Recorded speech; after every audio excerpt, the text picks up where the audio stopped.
Hey guys, Hello. today, Oh, don't worry about it. well, Um, all right. okay, hey guys, today isn't going to be like a usual kind of off topic. I think everybody can kind of tell by the title. Um, but we were intending on just doing a normal off topic, like a jokey kind of thing that we normally do. But given the recent events that have happened in the past week, it would feel, for me personally, ridiculously fake to pretend like nothing's happened. Um, so we're gonna be talking about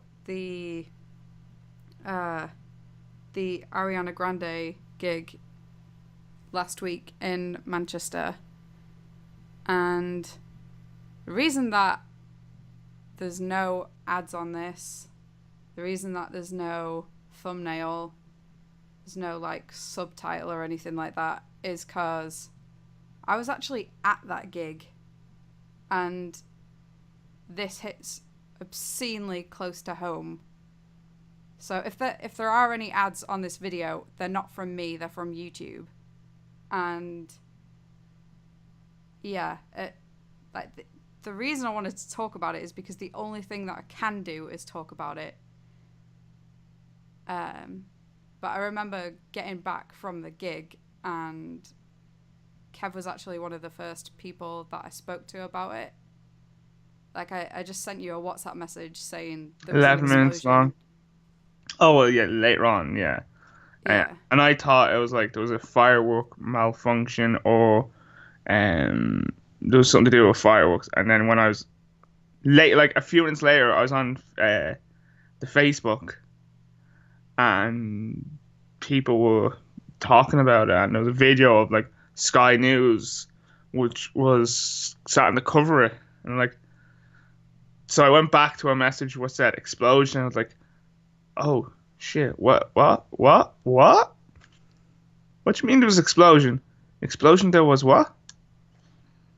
It was actually, it's not like what you think a bomb's going to be.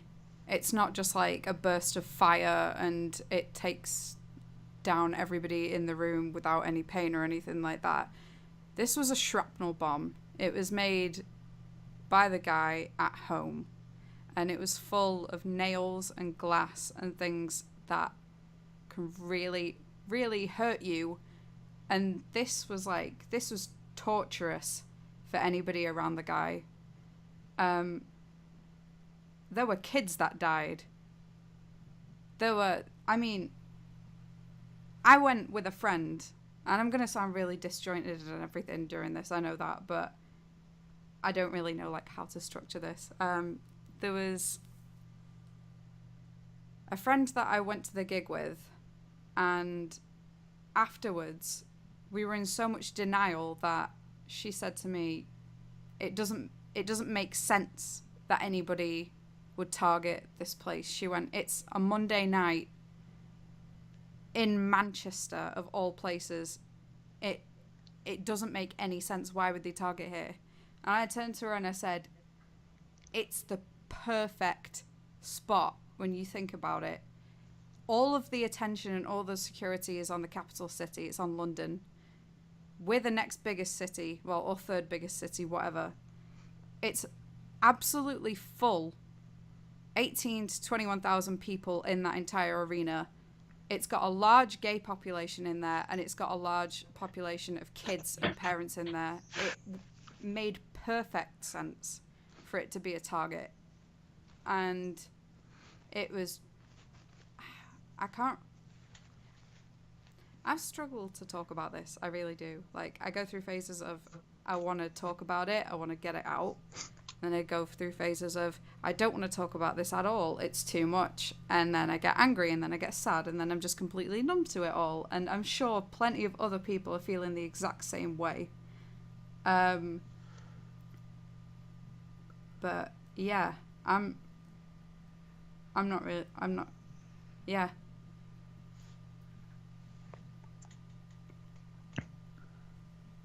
It's tough. I kind of want to talk about.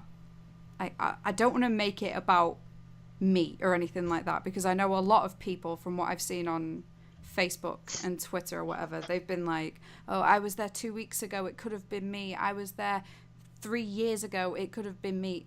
And it's like, you don't, it couldn't have been you, right? You weren't in the area.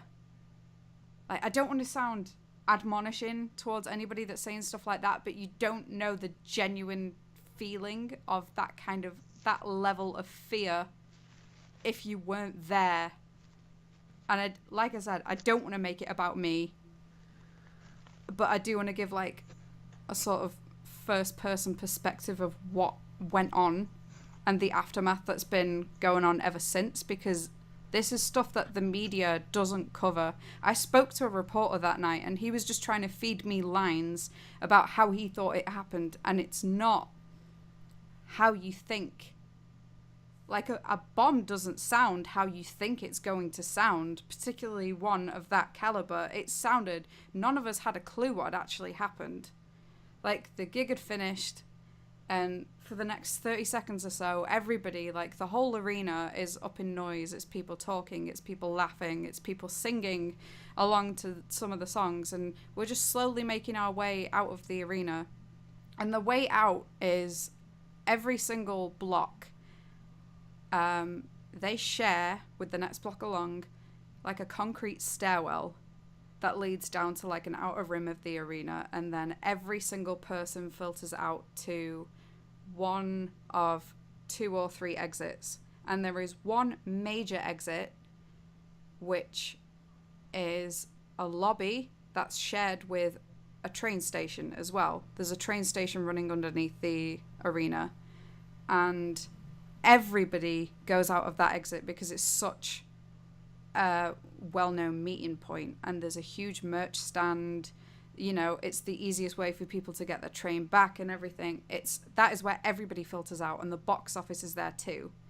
So everybody starts leading out of these concrete stairwells, and within 30 seconds flat, we just hear this, like, it sounds like the loudest gunshot I've ever heard in my life.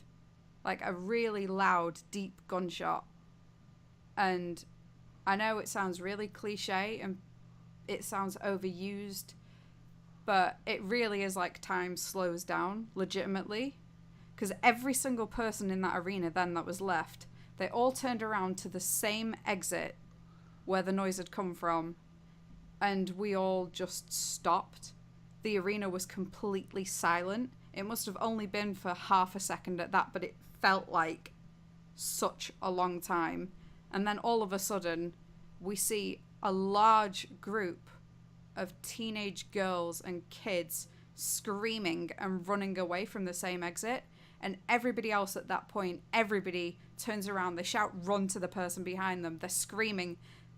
We managed to run away. Thankfully, the friend that I was there with, she grabbed my arm and she led me up the stairs instead of down into those concrete stairwells, like where everybody else was trying to go. She led me up to the back of the arena, the top row, and she found like an emergency exit for production assistance and for staging or whatever else. And she forced it open with 2 other guys as well. And everybody behind us in our block ran after us. And we were running down these flights and flights and flights of concrete stairs. There was so many of them. It felt like there must have been at least 10 flights of stairs. And we were just running and running. And on every single platform where one flight of stairs would join to another, there was these doors off to the side which led to where everybody else was heading out, towards the main exits and the public exits and everything. And there'd just be these 2 doors with 2 panes of glass, one in each of them. And my friend, being the first one out, she was ahead of me, and every single flight of stairs that we got down and we got to the next platform, she turned and she looked through those doors, and I knew she was looking to see if there was anybody there. And at that point, I slowed down because I wanted to stop running, because I thought, what if this is all pointless? What if there's somebody going to burst through one of these doors? Or what if there's somebody at the bottom of these stairs? We didn't know where it led out to. And it's that genuine fear. But she turned around and she was like, we have to keep on running. So I ran with her. And thankfully there was like 100 of us or something that were all in that block. And we all just bolted out. We got to the bottom, and where it led out was actually the artists' parking lot, like the tour buses and everything like that. And we ran out of the bottom doors, and we knew where we were, and there was like a barricade in place between where we were and where the rest of the people were funneling out to from all the other exits. And as we were running out, you could see these people turning around like, who the hell are these guys? What are they doing here? And then they realized just how many of us were running out of that exit. And there were 2 stewards who immediately, as soon as they saw us, they pulled the barricades back and let us through. And there were 2 other stewards who had been radioed in, and they were shouting as they ran back into the building. And they knew exactly what was going on, and everybody made way for us, and we ran out. And by this point there were already hundreds of people in the streets on a main road where there are dozens of cars at any one time trying to move up and down the road into the centre of Manchester, out of the centre of Manchester, trying to get into the event parking, trying to get out of the event parking. There's dozens of cars. There was not a single car around because the entire road was lined with people. There were kids.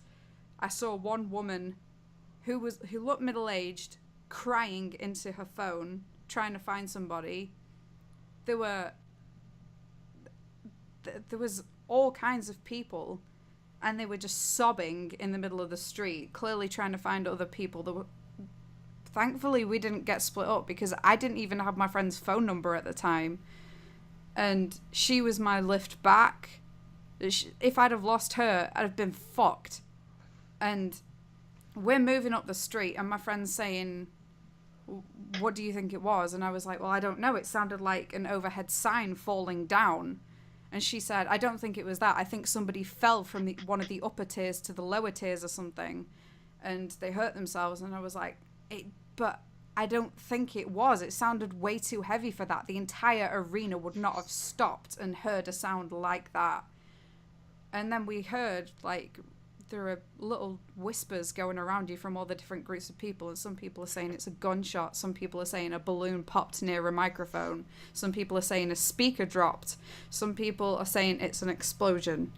And we knew right there and then, we were like, there's absolutely no way it could be an overhead sign or it could be a speaker, because it was at the exit furthest away from the staging. There couldn't have been any microphones or any speakers or any electrics up there, and especially in a concrete stairwell, because it would be a major health and safety hazard if something like that fell onto someone. There's no electrics in those stairwells. So we knew it was something more serious than that. But we were like, if it's a gunshot, why was there only one? It doesn't make sense. Why, like, it doesn't really piece together. So then obviously you start thinking, people are saying it's an explosion. And my friend, she's thinking out loud, and she says to me, she's like, it couldn't be an explosion. There are no emergency vehicles. And just as she said that, we saw an ambulance. And then she said, yeah, but it doesn't have its lights on. And then it turned its lights on. She said it doesn't have a siren. Then the siren started playing to get through all of the people that were in the road. And then she says, but it doesn't make sense. No, there's not enough vehicles. There's not enough, like, commotion going on for it to actually be an explosion. And then all of a sudden, there are like 6 police cars, armoured police vehicles, ambulances, all coming through the streets.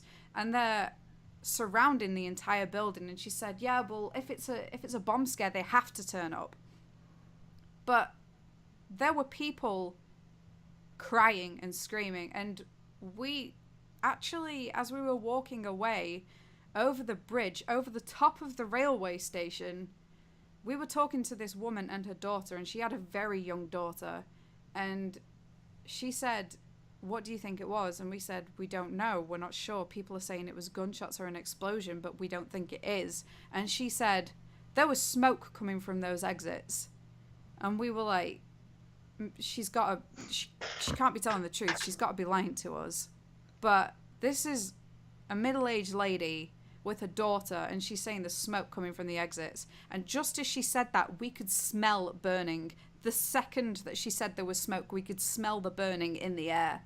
And then from the railway, almost immediately, we hear someone talking over the overhead speakers saying that all of the trains are cancelled. And we panicked. And straight away my friend goes, "We need to get to my friend's apartment. She lives close by. We need to get there. We're not going home yet." And I said, "Sure." And it was literally about a block away. And we got there, and a friend let us in, and we started to slowly realize what was happening.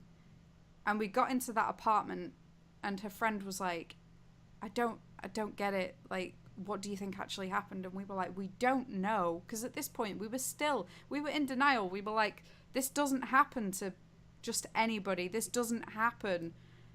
And we got into the apartment, and my friend had been trying to call me, was texting me, and I said, "What do you know?" I asked him, "What do you know?" And he said, "There's talk of an explosion. There's pictures of people covered in blood on Twitter, and there's wreckage in the arena lobby." And I might refer to the arena as the MEM because it used to be called the Manchester Evening News Arena when I grew up. When I went there every single weekend with my family, it was called the MEN Arena. It's since changed its name, but we were seeing these pictures coming through. They were being texted to me, and my friend as well. We put the TV on, and we were like, we need to wait for the news. And it had been a solid 20 minutes or so of just complete nothingness, not knowing anything at all, just sitting there and waiting. And eventually, all of a sudden, the anchor is interrupted, and he says there's been an incident at the Manchester Arena that the police are responding to. People think it's a balloon, people think it's a speaker, some people think it's an explosion. And we were like, okay, all we can do is wait. And we just had to wait. And then not much longer goes past before we hear a helicopter go overhead. And the girl whose apartment we were at, she said, "I've lived here for 2 years, and I've only ever heard that police helicopter twice, one of which was for a shooting on Deansgate not long ago." She said, "They will not crack that £1,000 a minute bastard up for no reason." And then the news said it was a serious incident. And then the news said there were confirmed fatalities. And it just got really, really real at that point. And me and my friend waited for about 2.5 hours before we went back down to her car. And we had to walk through a few back streets before we could get to her car. And every single person that walked past us terrified me. It was the scariest feeling once you realize how extreme that situation is, and then you have to walk around the scene of the crime not knowing who you can trust, not knowing who's got what on them, and then get to the car. And then we had to slowly make our way out of the city centre now that some of the traffic had cleared, because it was absolutely surrounded. The entire place has been cordoned off. Even passengers or pedestrians aren't even allowed to walk by because it's such an extreme level. Our Prime Minister has described it as the worst incident or terrorist attack of the entirety of the north of England. And we've been bombed before. We've been attacked before. In 1996, we had another attack like this. And she called it the worst attack to date that the north of England has ever seen, and the worst attack since the 7/7 bombings in London. And my friend dropped me off home, and I got in, and the first thing I did was tell my parents how much I love them. I was in hysterics. They'd both woken up. They come to see me. I told them I love them no matter what happened from that point on. I sent my friends voice messages telling them how much they mean to me, how much I love them. I told Kev everything that had happened, and I told my other friends what had happened, my friends in America, and I posted a Facebook status just saying that I was out of the arena.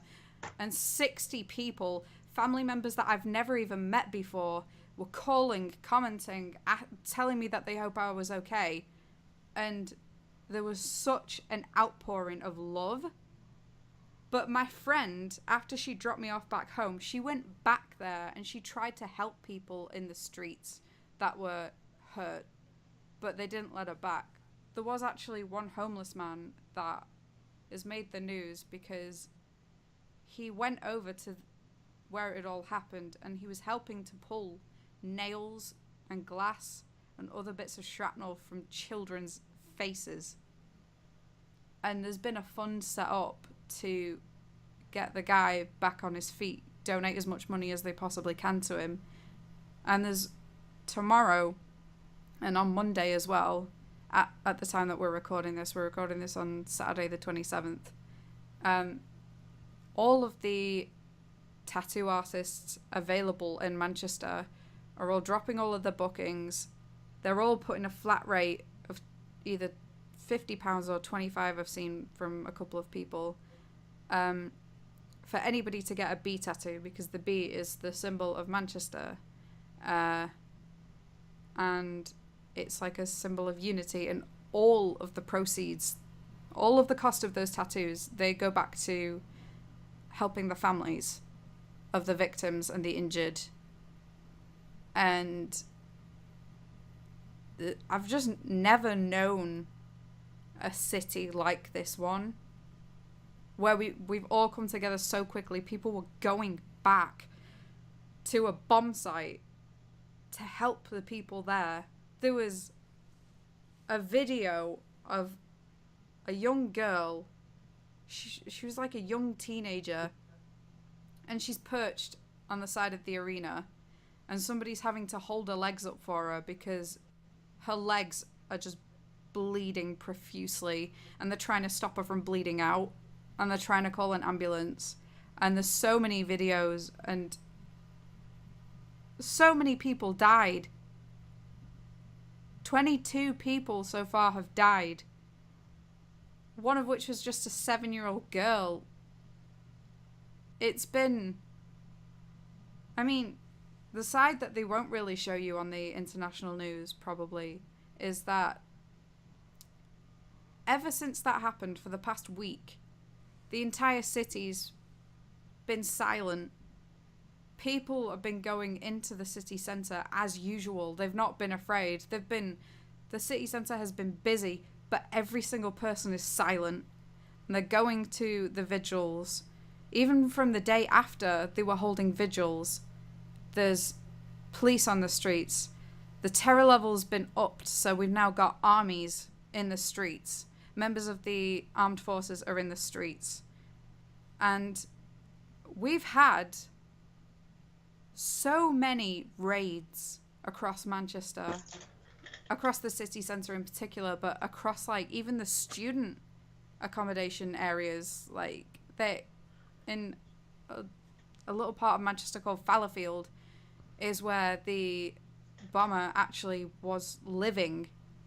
He was my friend's neighbour. Like, the apartment that me and my friends, well, most of my friends live together, but the apartment that I go to with my other friends pretty much every single week was just a couple of doors down from where this guy was planning this attack. And there've been raids across the road from my friend's work. There've been raids all over the place to try and crack down on this, to see what people know. And I know I've been talking a lot, but there's been so much going on. there's been a massive outpouring of support and unity across the whole city, but there's also been this like really strange solemn silence, and it's just weird. That's the only word I've been able to use all week, is it's just strange.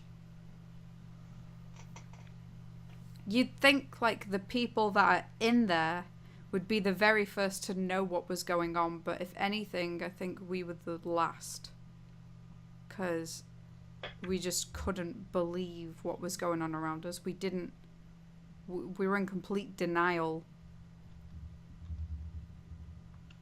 and it was just strange. And I don't even know what the coverage or anything has been like in Ireland or anything, but I know the American news, they were on it, I think, even faster than our news. It took a long time before our stations started to report on it. And my friends from Chicago and California, they were already messaging me to say, what happened? I hope you're okay. I can't believe you were in that. And even I didn't know what had happened at that point. I mean, it's so strange. And I don't know.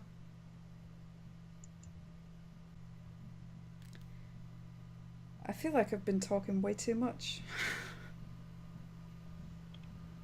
No, don't think so. The day after, we have this TV show in the mornings. It's like news cross chat show, and The morning show? yeah, something really similar to that. But we every single daytime TV show just completely lost any jovial aspect. And there was this one lady who was calling in, and she was on the phone with the news anchors for, it must have been hours, just saying, please bring my daughter back to me. She's been missing since last night. She's not answering her phone. Please, if anybody's seen her, bring her home. I have all of my family out in the city centre trying to find her. And she turned out to be one of the casualties. And it was devastating to hear that lady. I think all we can really say is that we're devastated as a community. We really are. We're absolutely, it's bleak, but we're not afraid. We're not scared or anything. We're picking ourselves back up, and we're going on about our daily lives, and we're trying to pick up the pieces of everything that happened and support everybody else. But it's not like it doesn't terrify you. Like it does, living in a city in this kind of aftermath. It's terrifying. You don't know if you want to go to the shopping centre there's a major shopping centre in the middle of the city, and it was evacuated the very next day. And my friend that I'd gone to the gig with was at that shopping centre as it was being evacuated.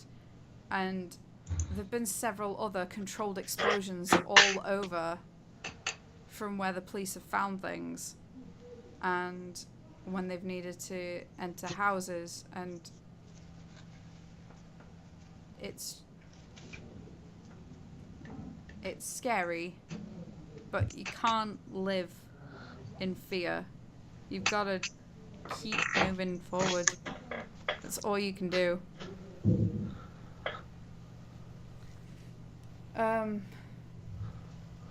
do you want to add anything?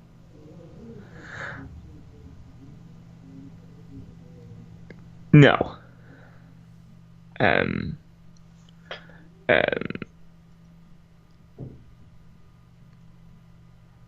Just no. Yeah, no. Okay, do you want me to wrap it up then? Yeah, let's wrap this guy up. Okay. That's it for this episode, and we'll see you next week. Bye. Bye.